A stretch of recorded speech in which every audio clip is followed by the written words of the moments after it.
I found the messages at 2:47 a.m. $847,000. The amount my husband thought I was worth. He planned to take it all and marry her. Then my closest friend betrayed me for $50,000.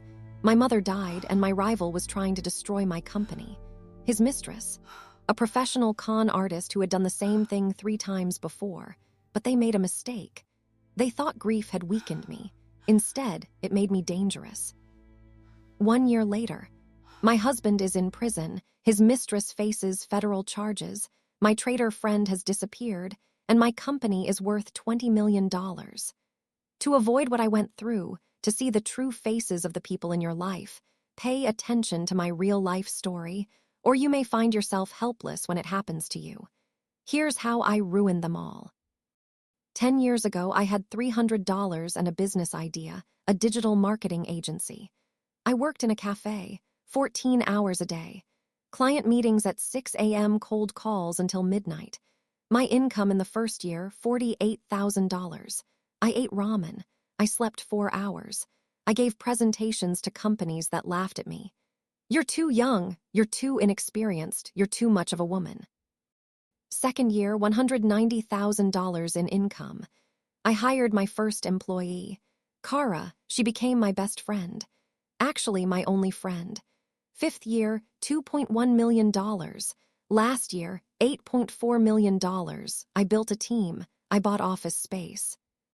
Marcus, he came into my life in the 4th year, attractive, supportive. He worked in finance, made good money, but couldn't even come close to what I was making. I didn't care. He seemed proud of me. He told everyone about his perfect wife. He came to my events. He celebrated my successes. We got married in the 6th year. A simple ceremony. I was too busy for big weddings. He understood. He always understood. At least, that's what I thought. Now at 3:08 a.m., I was sitting on the bathroom floor. The tiles felt cold through my pajamas. I took out my phone. Our joint account, $1.2 million. My business account, $847,000. My investment portfolio, $3.6 million. Everything was in my name, legally mine. But Marcus had access to the business account. I had given it to him last year. For emergencies, I had said. In case something happens to me. He had kissed my forehead. I had called him paranoid but practical. I opened my laptop. I started researching. Bank statements, credit cards, I had the passwords, we shared everything. Couples therapy had told us transparency builds trust. I found the spending, hotels, restaurants, jewelers, all within the last 8 months. Individually, the amounts made sense. $200 here, $350 there, but all together, over $40,000, my money. He was financing his affair. I traced that woman, Victoria, from his messages. Real estate agent, divorced, 2 kids. I'm finally ready for a relationship, Marcus had told her. I'm just waiting for my investment to come through. Investment. He meant me. He meant my company. The plan was simple. Marcus would slowly transfer the money from the business account. He would explain it as business expenses. He would move the money through shell accounts. By the time I noticed, he would be long gone. He had already consulted a lawyer. I found the emails. They were discussing post-marital agreements, how to minimize their losses, how to maximize their gains. Victoria knew. She had helped with the planning. The messages proved it. Guarantee at least half. You've supported his career for years. Supported? I almost laughed. She hadn't supported anything. She attended the dinner parties. She smiled for the photos. But support? While I was building my empire, she was watching Netflix and complaining about commuting to work. I needed proof. Real proof, court-admissible proof. I created a secret folder, screenshots, PDF files, transaction records. I backed everything up on 3 separate drives, then I erased my history. I put his phone back. I went to bed. I lay down next to him. I watched him sleep. Morning came. Marcus woke up at 7:15 a.m. as usual. He kissed my cheek. Did you sleep well, baby? I smiled. Like a baby. He took a shower. I made coffee. We went through our usual routine. He left for work at 8:30. I waited until 8:45. Then I called my lawyer. Sarah Chen's office. I need to see Sarah today. It's urgent. At 10 a.m., I was sitting in Sarah's conference room. She had been handling my employment contracts for 6 years. She was smart. She was ruthless when she needed to be. I showed her everything. She didn't even blink. How do you want to proceed? I want to eliminate him. She nodded. First, let's protect your assets today. We spent 4 hours building walls, separate accounts, new business structures, LLC protection, trust funds. By 2 p.m., Marcus legally couldn't touch anything. The business account stayed open. Bait, I'd watch what he tried. But I needed more than legal protection. I needed to understand his game completely, know every move before he made it. So I hired someone, private. Investigator, ex-FBI. She cost $15,000 up front, worth every cent. Her name was Rachel. She started immediately. By day 3, she had photos. Marcus and Victoria at lunch, holding hands, kissing in parking lots, more meetings with lawyers. He'd already filed preliminary divorce papers. Hadn't served me yet, waiting for the money transfer first. Smart, almost. I went to work every day, smiled at meetings, closed deals. My company landed a $2.3 million contract that week, biggest client yet. I celebrated with my team. Marcus took me to dinner that Friday, expensive restaurant. He ordered champagne. So proud of you, he said. His hand covered mine. You've worked so hard for this. I wanted to throw the champagne in his face. Instead, I smiled. We've worked hard, team effort. He squeezed my hand, lied with his eyes. I lied back with mine. That night, I told Kara everything. We sat in my office after everyone left. I showed her the messages, the evidence. She went pale. That bastard. She grabbed my hand. What do you need? I'm here, whatever you need. I believed her. That was my first mistake. Week 2 of my investigation. Rachel discovered Victoria's timeline. She targeted Marcus deliberately, found him through social media, researched me, my company, my worth. She slid into his DMs 6 months ago with a real estate pitch. Investment properties for you and your wife. But the properties were foreplay. She'd done this before, twice. 2 previous relationships with wealthy men. Both ended in settlements. She was a professional. Marcus thought he was the player. He was the mark. We both were, but Marcus's ego wouldn't let him see it. He believed Victoria loved him, believed he'd masterminded this scheme. Rachel found his journal, actual physical journal, hidden in his gym locker, pages of planning, how he'd finally escape from under Sarah's shadow, how he'd become the successful one, how Victoria appreciated him for who he was, not what he earned. I photographed every page, added it to my evidence. By week 3, I noticed changes in Kara. She avoided eye contact, left early, took calls in private. I brushed it off. She was stressed. We all were. The new client demanded everything. But Rachel caught something I missed. Your assistant met with Marcus yesterday. Lunch at Rosewood Cafe. 90-minute meeting. My stomach dropped. You're sure? Positive. I have photos. I looked at the images. Kara and Marcus, deep conversation. He slid an envelope across the table. She took it. They shook hands. No, not Kara, not possible. I called her immediately. Hey, can you come over tonight? Need to discuss the Morrison account. She hesitated. Tonight I have plans. She'd never refused before, never. Tomorrow then. Another pause. Sure, tomorrow. She was lying. I heard it in her voice. That night I had Rachel follow her. Kara went straight to Marcus's gym, met him in the parking lot. They talked for 20 minutes. He gave her another envelope. She nodded, drove away. I wanted to scream, cry, vomit. Kara had been with me from the beginning. She knew everything. My passwords, my accounts, my strategies, my weaknesses. I'd trusted her with my life. And she'd sold me out. For what? Money. How much was I worth to her? Rachel found out. $50,000. Marcus paid her $50,000 to spy on me, report my movements, my plans, my reactions. Kara fed him everything. Every conversation we had about him, every tear I'd cried in her presence, every strategy I'd shared. She delivered it all to him. The betrayal felt worse than Marcus's. I'd expected nothing from him anymore. But Kara, she was my person, my only real friend.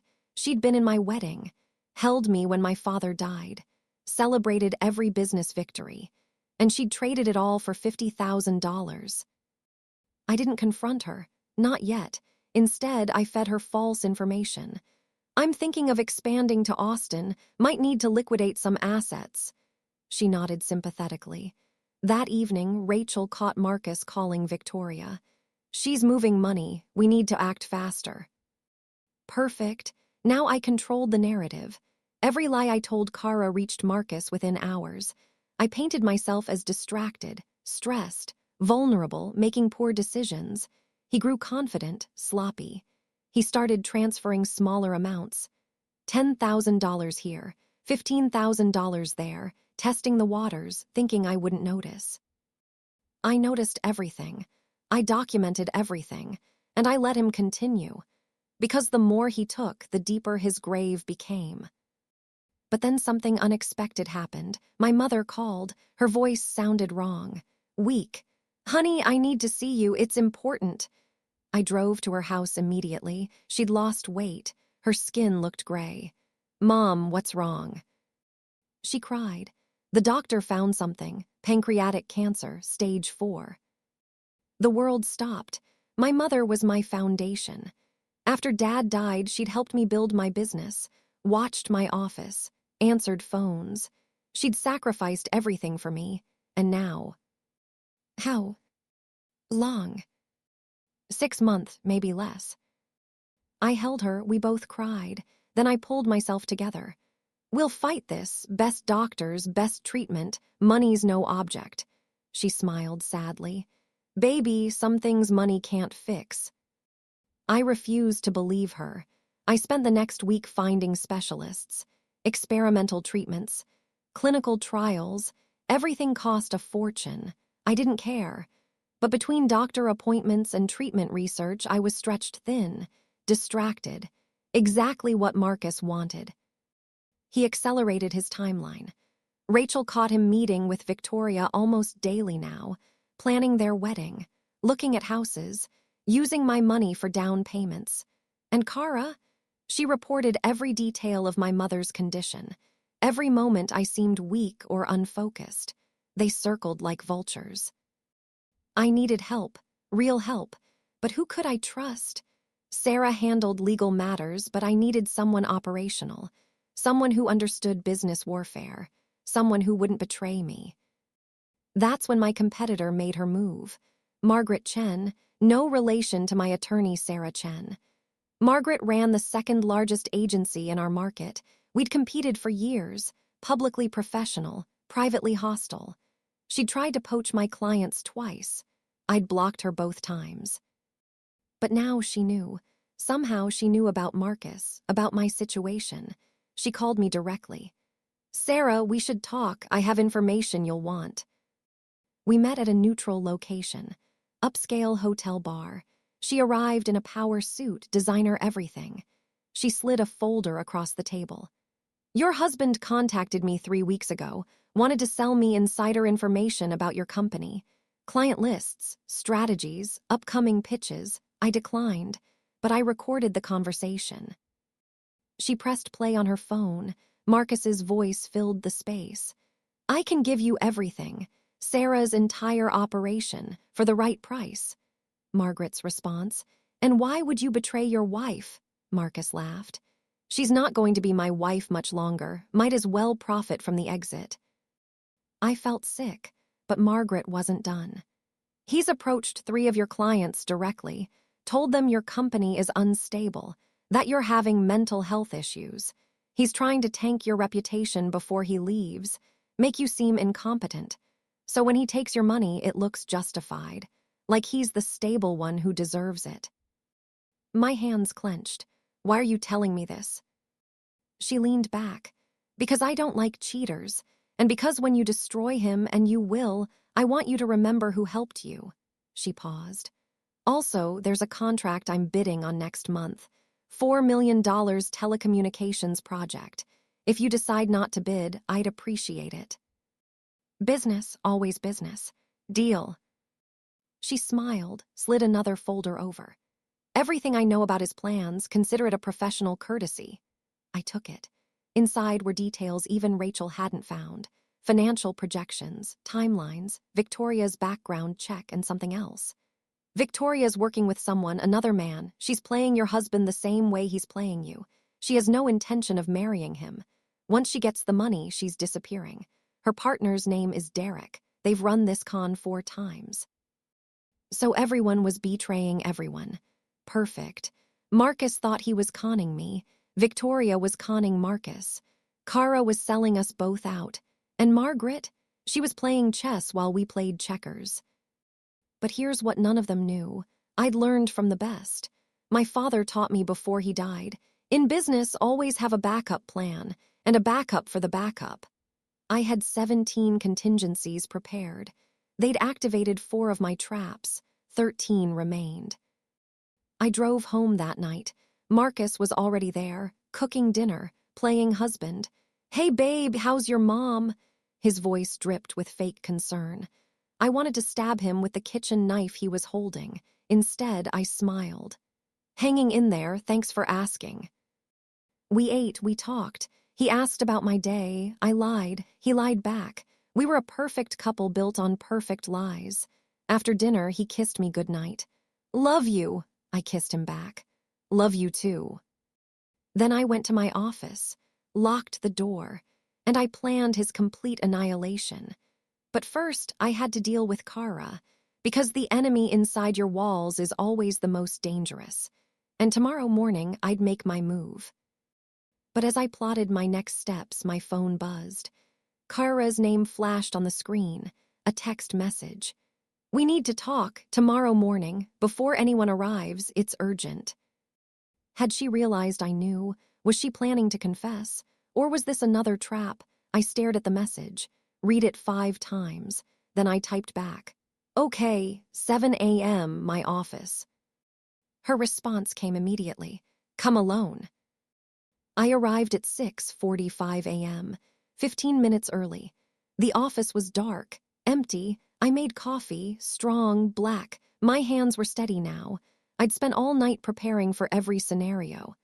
Kara arrived at exactly 7 a.m. She looked terrible. Dark circles, unwashed hair. She avoided my eyes.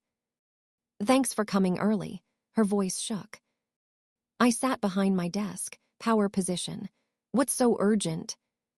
She paced, 3 steps left, 3 steps right. "I need to tell you something before you find out another way." She stopped, looked at me. "Marcus came to me 6 weeks ago. He offered me money, a lot of money, to keep tabs on you." I said nothing, just watched. "I should have told you immediately, I know that, but I was scared. And the money—" "Sarah, I'm drowning. My mom's care facility costs $8,000 a month. I have $40,000 in credit card debt. My car's about to be repossessed. I'm 3 months behind on rent." Tears started. "He offered me $50,000. I took it. I'm so sorry. I'm so fucking sorry." She collapsed into the chair, sobbed, real tears, real guilt, but also real betrayal. "What did you tell him?" She wiped her face. "Everything, your schedule, your meetings, your stress about your mom, your plans. Every conversation we had, I reported back." She looked up. "But I can help you now. I can be a double agent. Feed him false information. I'll tell him whatever you want, please. Let me fix this." I studied her. She meant it. She was genuinely remorseful. But trust, once broken, stays broken. My father taught me that too. "You're fired." Her face went white. "Sarah, please." "You have 2 choices. Walk away quietly with a severance package. Sign an NDA. Never speak to Marcus again. Or I press charges for corporate espionage and theft. You used company resources to spy on me. That's illegal. Your choice." She stood, wobbly. How much severance? $30,000, plus your insurance through the end of the year. She nodded slowly. I'll take it. She moved toward the door, stopped. For what it's worth, I really am sorry. You deserved better from all of us. Then she left. I never saw her again. By 8 a.m., I'd already called HR, processed her termination, changed every password she'd ever had access to, updated security protocols. Then I called Marcus. Casual, light. Hey, coffee tonight. We need to talk about Mom's treatment options. He agreed immediately, too eager. He thought I was breaking, thought I needed his support. Perfect. But first, I had to see my mother. Her second round of chemo had destroyed her. When I arrived at her house, she was in bed, barely conscious. The hospice nurse met me at the door. She's asking for you. It's time to consider comfort care. No, we're not giving up. The nurse's eyes were kind, pitying. Ms. Chen, your mother is suffering. The treatment isn't working. It's only making her final days painful. I pushed past her, sat beside Mom's bed, held her hand. It felt like paper, fragile, breakable. Mom, I'm here. Her eyes opened, cloudy, distant. Baby girl. Her voice was a whisper. Stop fighting, let me go. No, I can't lose you, not now. She squeezed my hand, weak. You're strong enough, you've always been strong enough. She coughed, blood on the tissue. Your father would be so proud, I'm proud. Her breathing slowed. Don't let anger consume you. Win, but don't lose yourself winning. Mom. Promise me. I couldn't speak, just nodded. She smiled, closed her eyes. Good girl. She died 17 hours later. I was holding her hand. The hospice nurse said she waited for me to leave the room. They often do, don't want their loved ones to watch. But I'd come back, some instinct. I'd walked back in just as her breathing changed, sat down, held her, and she left. The world became very quiet after that.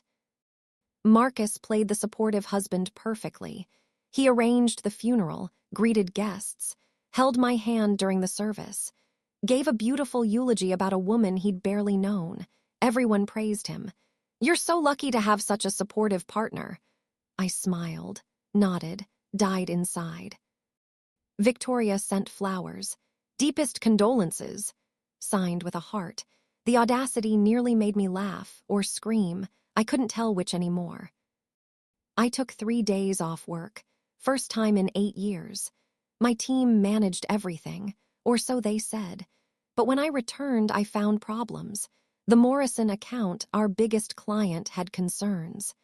We heard about some instability in your personal life. We're considering other options. Marcus's work. He'd been busy during my grief, planting seeds, spreading rumors. I called Morrison's CEO directly. Tom, we've worked together for 4 years. When have I ever let you down? Never, he admitted. But Sarah, if you're going through something. I'm not, my mother died. I took 3 days. That's not instability, that's being human. I paused. Who told you otherwise? Silence, then, I'd rather not say. Was it my husband? More silence, then a sigh. He called me, said you were having a breakdown, that the company was at risk. He suggested we might want to transition our contract elsewhere for our protection. My grip on the phone tightened. And you believed him. I'm calling you, aren't I? I wanted tea. Oh, hear your side. I spent 30 minutes reassuring him, showing stability, strength, competence. By the end, he stayed, but barely. Sarah, I trust you, but if I hear anything else. You won't. I hung up, then I called Rachel. I need to know everyone Marcus has contacted, every client, every vendor, every connection, find them all. She did, the list was extensive. He'd reached out to 7 clients, 3 vendors, 2 investors, all with the same story. Sarah's unstable. Sarah's incompetent. Sarah's company is failing, get out now. He was trying to destroy my reputation before taking my money. Make me seem like I deserve to lose everything. Brilliant, actually. Evil, but brilliant. I had to move faster. But how? I was grieving, exhausted, running on fumes and rage. That's when Margaret called again. I heard about your mother. My condolences. Thank you. I also heard about Marcus's campaign. He's getting aggressive. I'm handling it. She laughed, cold, sharp. Are you? Because from where I'm sitting, you're losing ground. 3 of your clients are nervous, your team's worried, and your husband is painting you as unstable. That narrative is spreading. She was right. I hated that she was right. What do you suggest? Go on offense, stop defending, start attacking. She paused. I have a proposition. Partner with me, temporarily, merge our resources. Show the market you're not just stable, you're expanding, growing, unstoppable. Why would you help me? Because a partnership benefits us both, and because watching you destroy your husband will be entertaining. Her voice softened slightly. Also, I lost my father to cancer last year. I know what you're feeling. The grief makes you vulnerable. Don't let him use that vulnerability against you. I considered it. Margaret was ruthless, self-serving, but she was also right. A partnership would signal strength, stability, growth. It would counter Marcus's narrative completely. What are the terms? We negotiated for 2 hours. Joint ventures on 3 projects, shared resources, combined client pitches. The partnership would last 6 months. After that, we'd reassess. It protected both our interests while presenting a united front. We announced it the next day. Press release, social media, industry publications. 2 powerhouse agencies join forces. The response was immediate. Clients called, excited, impressed. Marcus's narrative crumbled. Instead of a struggling, unstable woman, I became an ambitious empire builder. Marcus called me that afternoon, angry. What the hell are you doing? Partnering with Margaret Chen? She's our competitor. Was our competitor. Now she's our ally. This is good for business. You didn't discuss it with me. Why would I? It's my company. Silence, then. Write your company, I forget sometimes. Good. Let him feel small. Let him remember who actually built this empire. But that night, Rachel called with bad news. Victoria and Marcus are accelerating. They're planning to move next week. He's going to clean out the business account, all of it, then file for divorce. He thinks you're distracted enough not to notice until it's too late. Can we stop the transfer? Legally, yes, you have safeguards. But if you stop it now, he'll know you're onto him. He'll lawyer up, get defensive. You'll lose the element of surprise. She was right. I needed him confident, cocky, making mistakes. Let him take the money. I'll route it to a monitored account. We'll track every penny. Sarah, that's risky. If something goes wrong. Nothing will go wrong. I've planned for this. But something did go wrong. Not with Marcus, with Margaret. 2 days after our partnership announcement, I discovered her real game. She'd used our merger to approach my 3 biggest clients, offered them better rates, better terms, pitched it as working directly with me but through her infrastructure. She was trying to steal my clients while pretending to be my partner. I found out through Tom Morrison. He called me directly. Sarah, I wanted you to hear this from me. Margaret approached us with an interesting offer.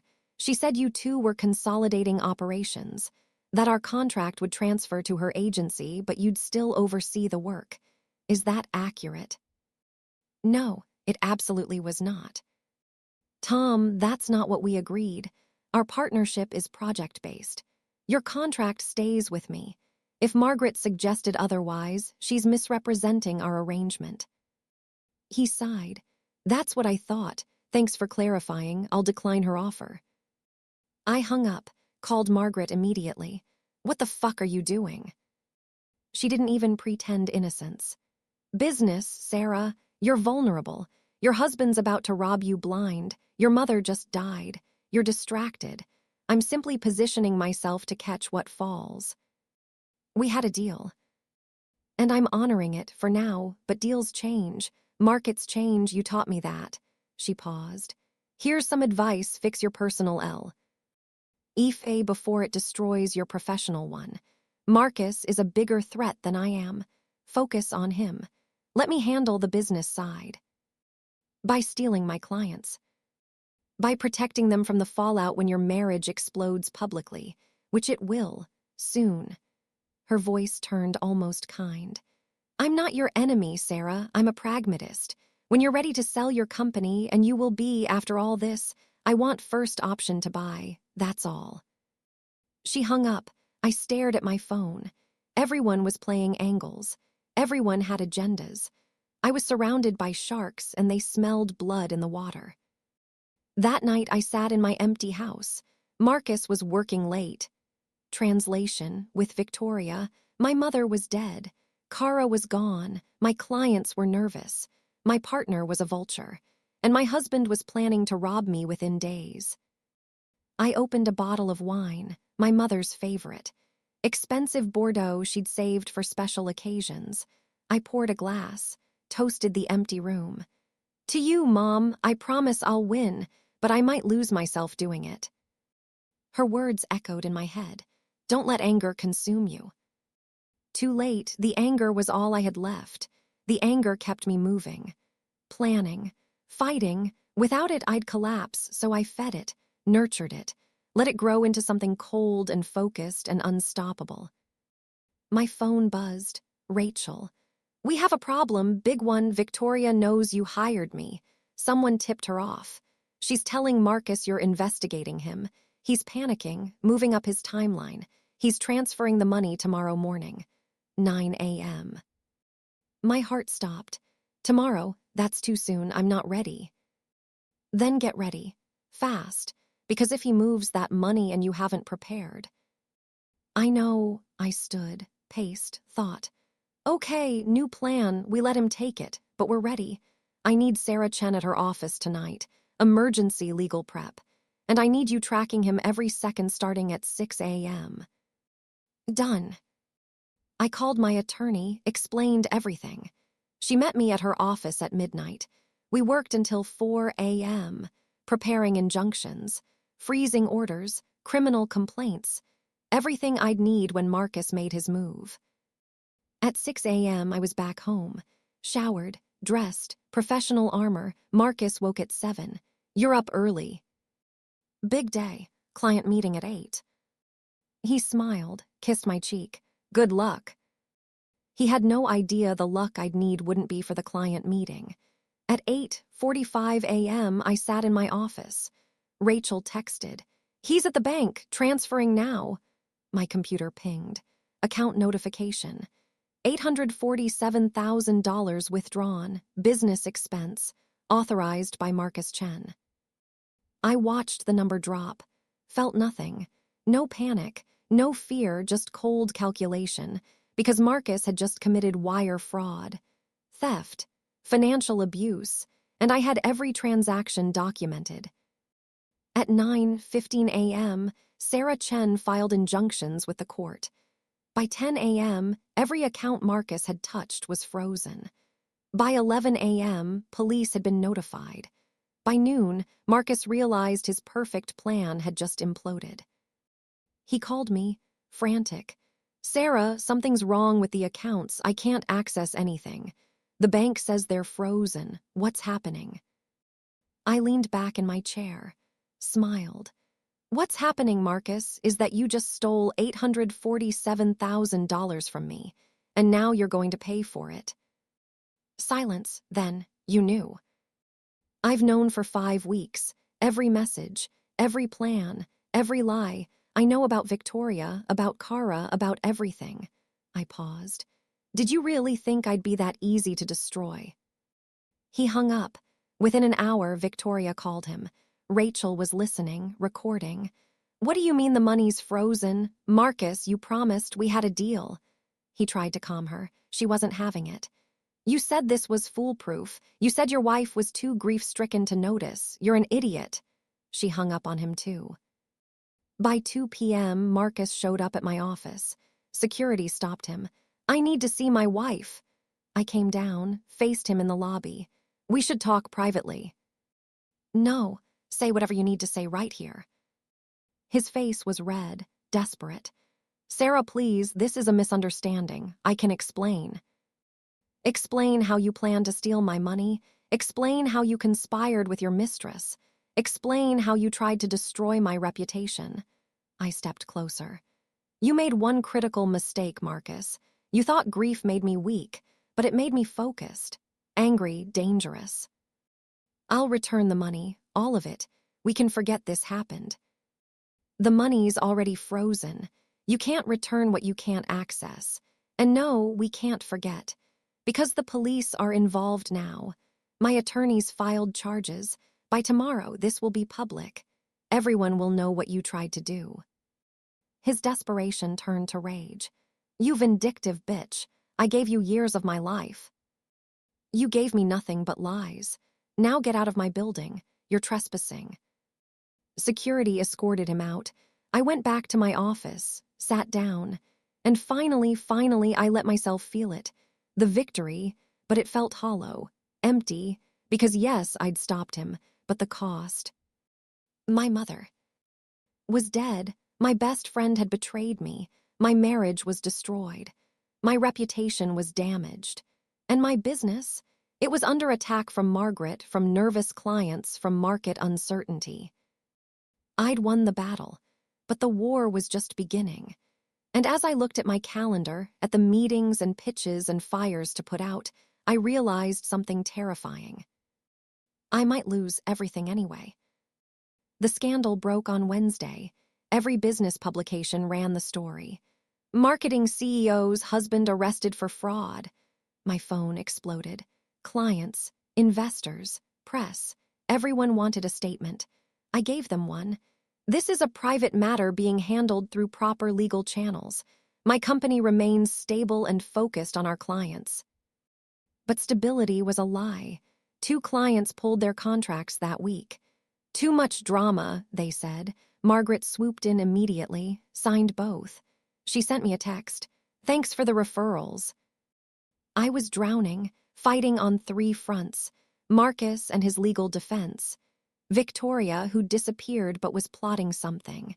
And Margaret, who was circling like a vulture. I needed help. Real help. Not attorneys or investigators. Someone who understood business warfare at this level. That's when I met James. He walked into my office on Thursday. No appointment, just showed up, tall, sharp suit, confident. My assistant tried to stop him. "Sir, you can't just—" "Tell Ms. Chen that James Morrison is here. She'll want to see me." Morrison, Tom Morrison's son. I'd heard about him. Venture capitalist. Built 3 companies from nothing. Sold them for millions. He was a legend in our industry, and he was standing in my lobby. I came out. "Mr. Morrison, this is unexpected." He smiled, warm, genuine. "I apologize for the intrusion. My father told me about your situation. I wanted to help." We talked in my office. He was direct. "You're talented, your company's solid, but you're under siege. Marcus damaged your reputation. Margaret's stealing your clients. You need a reset." He leaned forward. "I want to invest. $5 million for 30% equity. We restructure, rebrand. Show the market you're not just surviving, you're evolving." "Why would you invest now? I'm a liability." "You're a fighter. I invest in fighters." He pulled out a folder. "I've done my research. Your revenue's grown 40% year over year for 5 years. Your client retention is 92%. That's exceptional. One bad husband doesn't change those fundamentals." I studied him. He wasn't offering charity. This was business. Smart business. "What's your real angle?" He laughed. "Honestly, Margaret Chen tried to recruit me last month. Wanted me to invest in her agency instead. I declined. She's ruthless but short-sighted. You're ruthless and strategic. I prefer strategic." We negotiated for 3 hours. He knew his numbers, knew the market, knew my worth. By evening, we had a deal. $5 million investment. He'd take an advisory role, help rebuild client confidence, leverage his network. In return, 30% equity and a board seat. I should have felt relieved. Instead, I felt cautious. Everyone wanted something. What did James really want? But I didn't have time for paranoia. Marcus's trial was starting. His attorney was aggressive, claimed I'd trapped him, that the money was marital property, that I'd orchestrated everything to look like theft. The media ate it up. Scorned wife or master manipulator. Victoria surfaced during the trial. She testified for Marcus. Claimed she'd had no idea he was married, that he'd deceived her too. She played the victim perfectly, cried on the stand. The jury looked sympathetic. My attorney, Sarah Chen, destroyed her on cross-examination. Ms. Victoria, you texted Mr. Chen on March 15th. Make sure you get at least half. You've supported her career for years. Does that sound like someone who didn't know he was married? Victoria paled. He told me he was separated. But you knew about the money. His wife's money. You helped plan the theft. No, I loved him. The jury stopped looking sympathetic, but Victoria wasn't done. After her testimony, she called me. Private number, I answered. What do you want? Her voice was cold, sweet. To talk, woman to woman, you won, Sarah. Marcus is going to prison. You kept your money. Can't we just move on? Why are you really calling? She laughed, soft, dangerous. Because you're not the only one who plans ahead. I recorded everything. Every conversation with Marcus, every plan, every detail. And I'm selling those recordings to the highest bidder. Maybe TMZ. Maybe your competitors. Maybe I'll just post them online. My stomach dropped. That's extortion. That's business. Marcus taught me well. She paused. But I'm reasonable. Pay me $200,000 and the recordings disappear. You have 48 hours. She hung up. I immediately called Rachel. Victoria has recordings. She's blackmailing me. Rachel was quiet for a moment. Let me hand. This. Don't pay her anything yet. What are you going to do? Fine leverage. Everyone has secrets, even con artists. Rachel worked fast. Within 24 hours, she found Victoria's partner, Derek. He was still running cons, currently scamming a widow in Phoenix. Rachel contacted him directly. Your partner's about to expose your operation. Might want to have a conversation with her. Derek called Victoria. They fought. Loud, public, at a restaurant. Rachel recorded everything.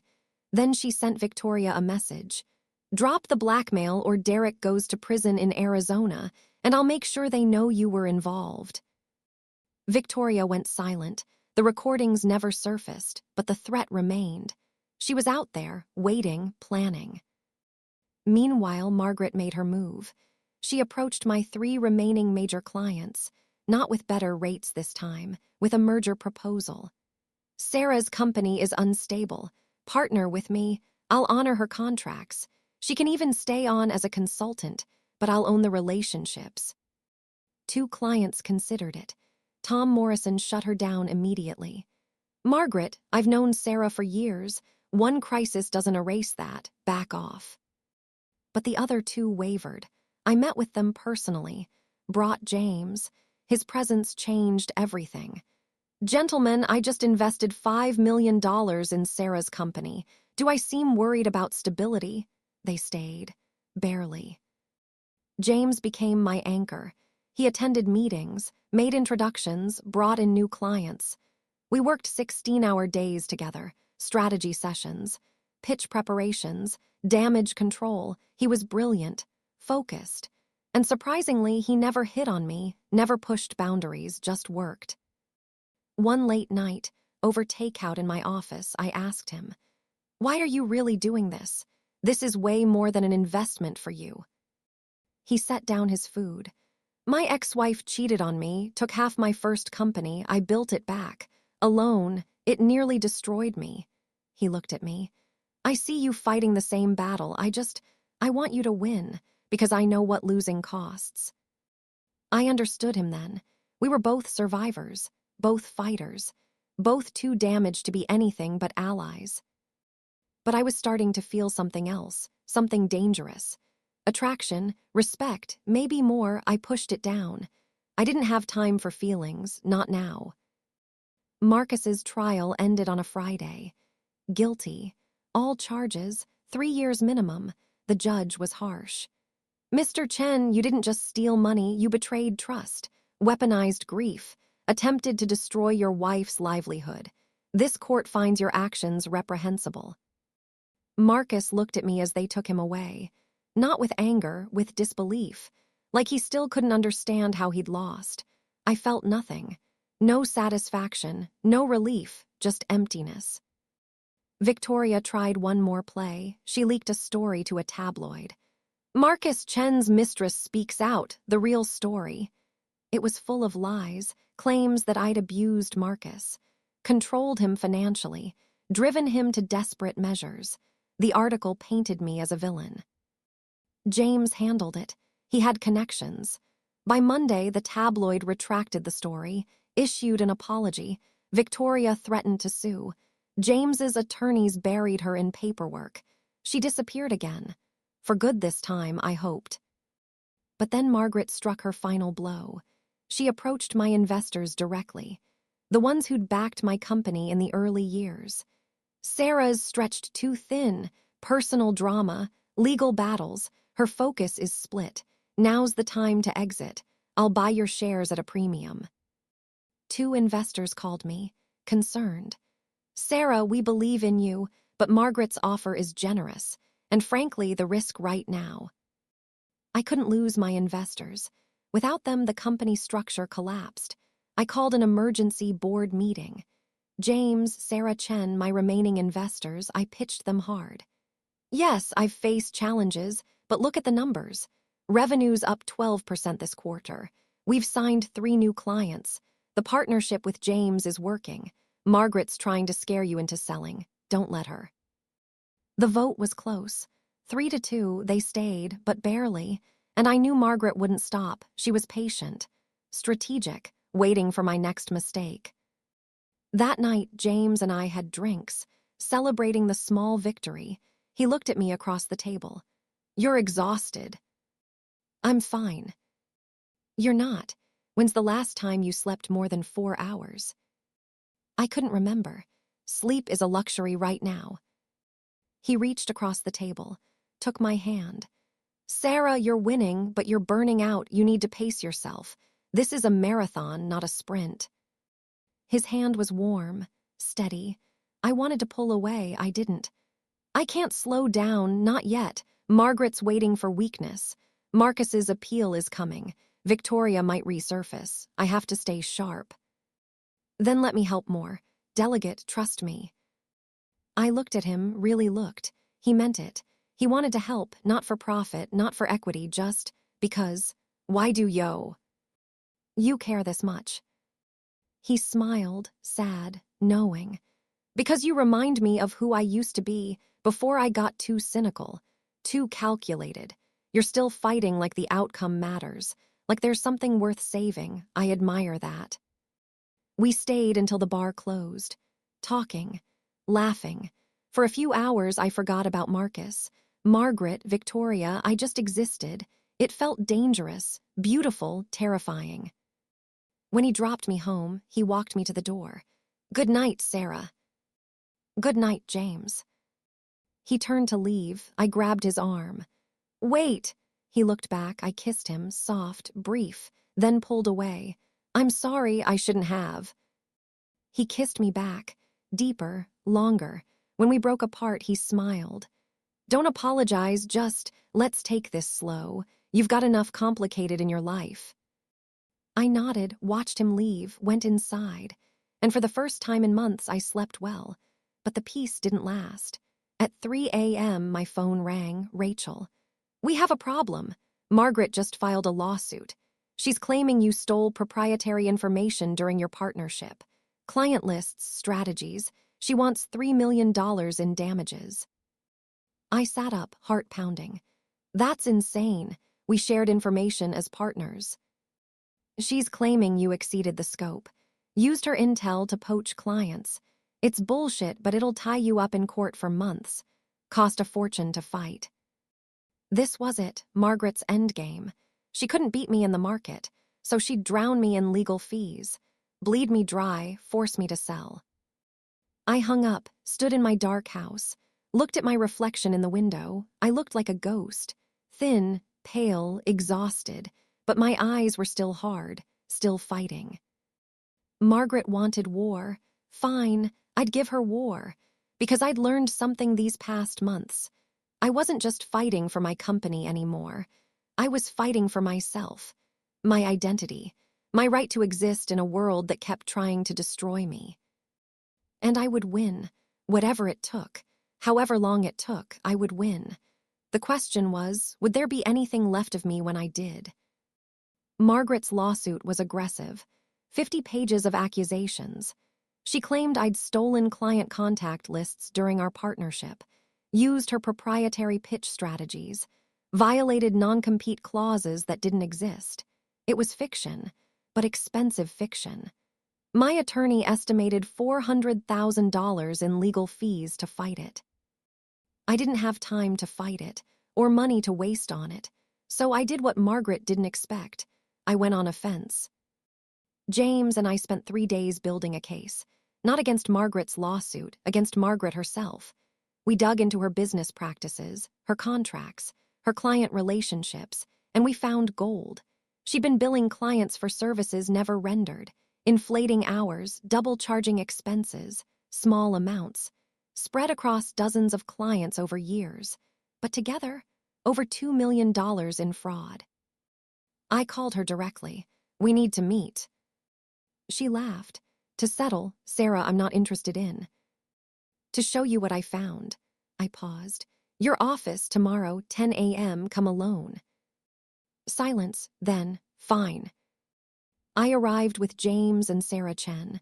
Margaret sat behind her desk, confident, smug. Let's make this quick. What's your settlement offer? I slid a folder across her desk. That's not a settlement, that's evidence. You've been defrauding your clients for 3 years. I have documentation, testimony from former employees, bank records, everything. Her face went white. She opened the folder, flipped through pages. Her hands shook slightly. Where did you get this? Doesn't matter. What matters is what I do with it. I leaned forward. Drop the lawsuit today, publicly apologize for the accusations, and we never speak again, or I take this to the state attorney general. Your clients, the media, your company implodes. You face criminal charges, your choice. She stared at me, calculating, weighing options. Finally, you're bluffing. James spoke for the first time. Try us. I have the attorney general's direct number. Sarah gives the word, I make the call. Your entire empire crumbles by lunch. Margaret's jaw clenched. She looked at me with pure hatred. You ruthless bitch. I smiled. You taught me well. I stood. You have until 5 p.m. After that, the offer expires. We left. By 3 p.m., her attorney called mine. The lawsuit was withdrawn. By 4 p.m., she issued a public statement. After further review, the claims against Ms. Chen's company were unfounded. We apologize for any confusion. It was corporate speak for surrender. I felt nothing. No triumph. No satisfaction, just exhaustion. But Margaret was neutralized. One enemy down. Victoria resurfaced 2 weeks later. Not with blackmail this time, with something worse. She'd partnered with a journalist, sold her story, a full exposé.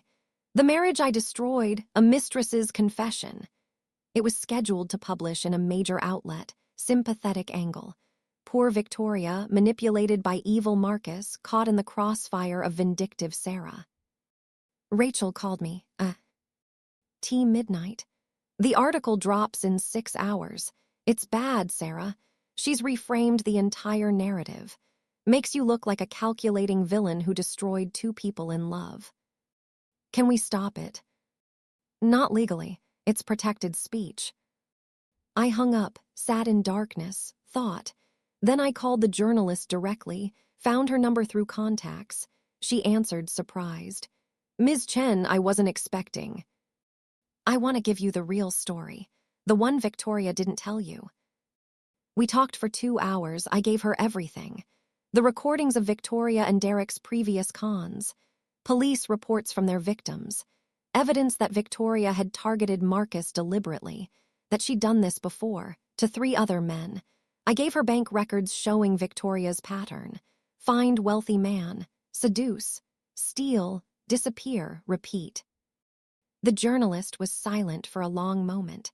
Why didn't you release this before? Because I wanted her gone, not famous. But if she's going to tell her story, the world deserves the truth. The article that published was very different. The con artist behind the scandal, Victoria's pattern of deception. It destroyed her. Within days, 2 of her previous victims came forward, filed charges. Victoria was arrested in Nevada, extradited to face fraud charges in 3 states. Marcus heard about it in prison. He wrote me a letter. I almost didn't open it, but curiosity won. Sarah, I'm sorry. I know that means nothing now, but I want you to know I was the fool. Victoria played me. You tried to warn me once years ago about people who only want what we have. I didn't listen. I thought I was smarter than you. I wasn't. I hope you find happiness. You deserve it. M. I burned the letter. He didn't get to apologize and feel better. He didn't get closure. He got 3 years in prison and a ruined reputation. That was his closure. My company stabilized. The new clients James brought in were solid, long-term contracts. Major brands, by quarter's end, we'd grown 28%. Biggest growth in company history. The board was thrilled. My investors stopped calling nervously. The market narrative shifted. Sarah Chen, rising from the ashes. James and I grew closer.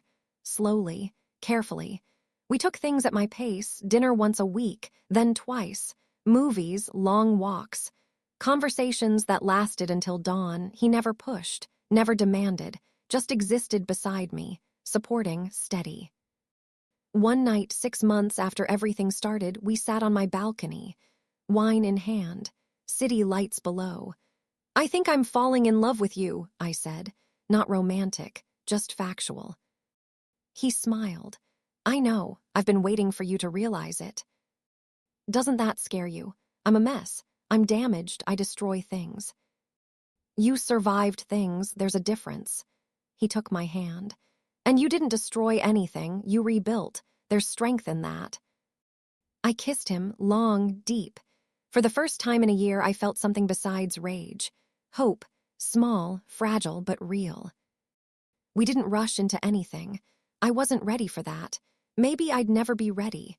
But having him there, in my corner, made the world feel less hostile, less lonely. My company continued growing. We expanded to 2 new cities, hired 40 new employees, signed a $6 million contract with a Fortune 500 company. The press called me a phoenix, a survivor, a success story. They didn't know the cost. The nights I couldn't sleep, the therapy sessions, the moments I still felt like I was drowning. But I kept moving forward, because that's what survivors do. We don't stop. We can't. Stopping means thinking, thinking means feeling, feeling means breaking. So we move, always forward. A year after Marcus's arrest, I attended a conference. Major industry event. I was keynote speaker. Topic: building resilience in business and life. Ironic. I walked on stage, looked at 500 faces, and I told them a version of my story, not the whole truth. Never that, but enough. 18 months ago, I almost lost everything. My mother died. My marriage imploded. My company was under attack. I had every reason to quit, to sell, to disappear. I paused. But I didn't, because I realized something. The people who tried to destroy me, they didn't know who I really was. They saw weakness where there was strategy, grief where there was focus. They mistook my humanity for vulnerability. Their mistake, not mine. The room was silent. Then applause, standing ovation. After, dozens of people approached me, shared their stories, their struggles, their fights. I realized I wasn't alone. We were all fighting invisible wars, all surviving impossible situations, all pretending we were fine while we bled internally. That night, James and I had dinner, celebrated the speech, the success, everything. "I'm proud of you," he said. "For what? Surviving." "For thriving. There's a difference." He was right. I wasn't just surviving anymore. I was building something new, better, stronger. My company was worth $15 million now. Trip. What it was before. I had influence, power, respect. Everything Marcus tried to take from me, I'd multiplied. But the cost lingered. I'd lost my mother, my best friend, years of my life to stress and battle. I'd become harder, colder, more calculating. Sometimes I wondered if the woman I'd become was someone my mother would recognize, would like. I visited her grave often, talked to her, told her about victories. Losses, James, she never answered, but I felt her there, proud, worried, loving. "I kept my promise, Mom," I whispered one afternoon. "I won, but I didn't lose myself, not completely." I wasn't sure if that was true, but I wanted it to be. I needed it to be. Marcus got out of prison after 18 months. Good behavior, he didn't contact me, didn't try. He moved to another state, found work in sales, low level, quiet life. He'd learned his lesson, too late but learned. Victoria served 2 years, multiple counts of fraud. When she got out, she disappeared. New name, new city, new victims, probably. Some people never change. Margaret's company struggled after the scandal. Clients left. Revenue dropped. She eventually sold to a larger firm. Took a consulting role. We never spoke again. But I heard she told people I'd ruined her. Good. Let her believe that. Let everyone who underestimated me believe that. 2 years after everything began, James proposed. Simple ring. Quiet moment. No grand gesture, just him, me, truth. "I don't need an answer now," he said. "But I want you to know I'm here for whatever you need, however long it takes." I didn't answer immediately. I thought about marriage, about trust, about risk. Could I do it again? Could I let someone that close? The old Sarah would have said no, would have protected herself, built walls, but the new Sarah. "Yes," I said, "but slowly and on my terms." He laughed, kissed me. I wouldn't expect anything else. We set a date, 2 years out, plenty of time to be sure, to heal, to build something real, no rushing, no pressure. Just 2 damaged people choosing to try again. My company hit $20 million revenue last quarter. I'm considering acquisition offers, not because I need the money, because I want the freedom, to build something new, to rest, to live. I think about Marcus sometimes. Wonder if he thinks about me, if he regrets his choices. Probably not. Narcissists rarely do, but I hope he remembers. Remembers what it cost to underestimate me, what it cost to mistake kindness for weakness. I hope every person who ever doubted me remembers. Because I'm not the woman I was. I'm not soft anymore, not trusting, not naive. I'm steel wrapped in silk, beautiful but dangerous, approachable but untouchable. I learned the rules of this game, and I won, not perfectly, not cleanly, but definitively. So if you're reading this, facing your own battle, your own betrayal, your own impossible fight, here's what I'll tell you. Don't be the victim, be the strategist. Don't react. Plan, don't break, bend. And when they think you're down, when they've counted you out, when they're celebrating your defeat, that's when you strike. That's when you show them who you really are. Because survival isn't enough. Not anymore. Survival is the baseline. Thriving is the goal. And revenge? Revenge is just ensuring they never forget the cost of crossing you. I've thrived, I've avenged. And now I'm finally ready to live, on my terms, in my way, with my power intact. The war is over. I won.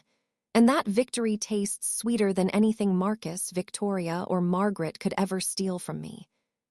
What would you do if someone tried to take everything from you? How would you fight back? Share your story. You're not alone in this battle.